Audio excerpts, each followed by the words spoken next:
Իմ հարցն էր զինապահին վերաբերվում եւ շրջանակը ավելի հստակ ձևակերպենք, որ վիրավորներին վերականգնումն է վերաբերելու եւ արդյոք միայն վիրավորում ստացած զինծառայողներն է կարողանալու զինապահը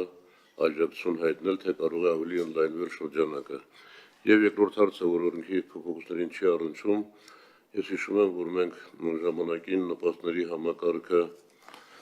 նոր համակարգը ներդրելու ծրագիր ունեցանք, երկու մարզերում պիլոտային ծրագիր իրականացվեց եւ պիտի կարծեմ փետրվարի 1-ից արդեն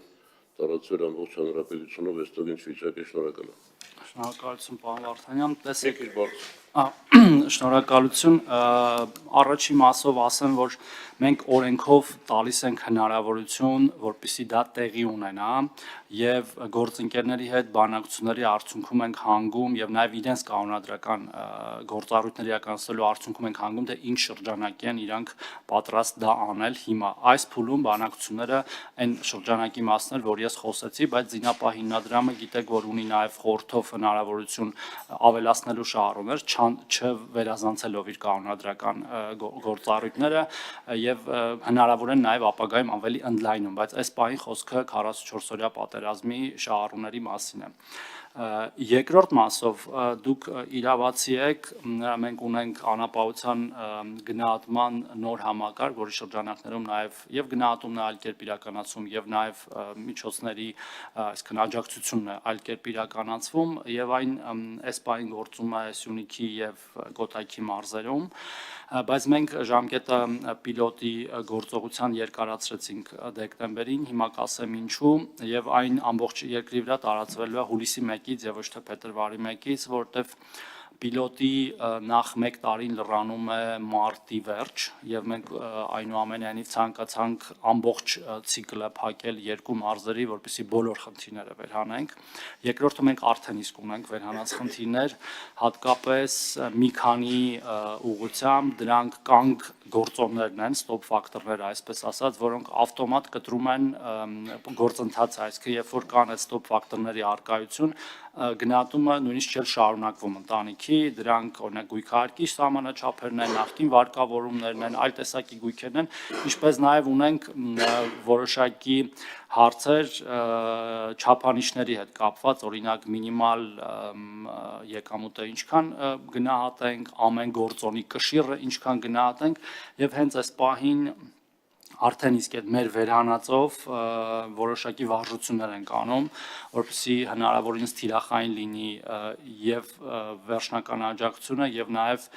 իրական նպատակին ծառայող լինի, որ մարդկանց մենք մշտապես չպահենք աղքատության մեջ, այլ փորձենք նրանց հանել։ Մեր գնահատականներով մենք մոտակա 2-3 ամիսներին կվերջնականացնենք, այնտեղ մի երկու հարց էլ անհրաժեշտություն է առաջանալու էլեկտրոնային լուծումներ տալու այլ համակարգերի հետ, հատկապես կադաստրի, որտեղ հիմա գործող կարգով այսպես է, երկու գույքարկի շեմ կա, մեկ Երևանի համար եւ մեկ մարզերի, ինչը կարծում ենք, որ այդքան էլ ճիշտ չի այն իմաստով, որ օրինակ Երևանին հարակից համայնքում գույքարկը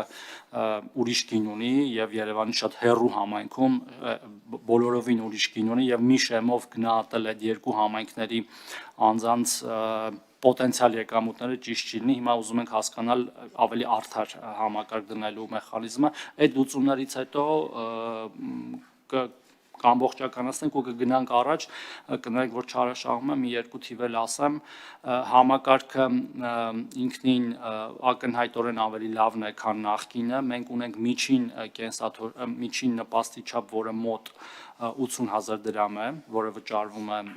ընտանիքներին եւ առավելագույն չափ ունենք, որը մոտ 200,000 դրամ է, թեև ինքնին նորից եմ կրկնում, նպատակը վերջնական պետք է լինի այդ քաղաքացիներին համակարգերից հանելը եւ ոչ թե այնտեղ պահելը, շնորհակալություն։ Արձագանքեմ ուղղակի առաջինը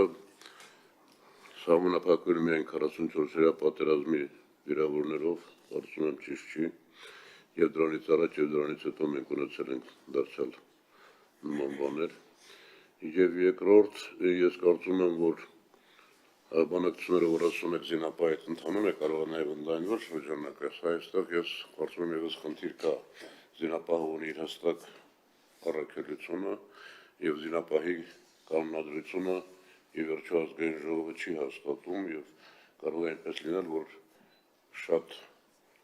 գործառույթներ կամ որոշ գործառույթներ, որոնք ուղղակի պետության գործառույթներն են, հստակ զինապահի տարածություն չունեն, տեղափոխվեն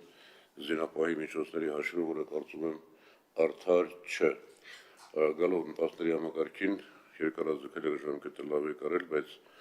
որքան ես տեղյակ եմ, նաև այդ տեղեկատվական համակարգերի հետ պրոբլեմ կա եւ նոր կենտրոնում խնդիրներ կան, փորձեք այդ հարցերը լուծել, որ մարդկանց պրոբլեմներ չխորանան։ Շնորհակալ եմ։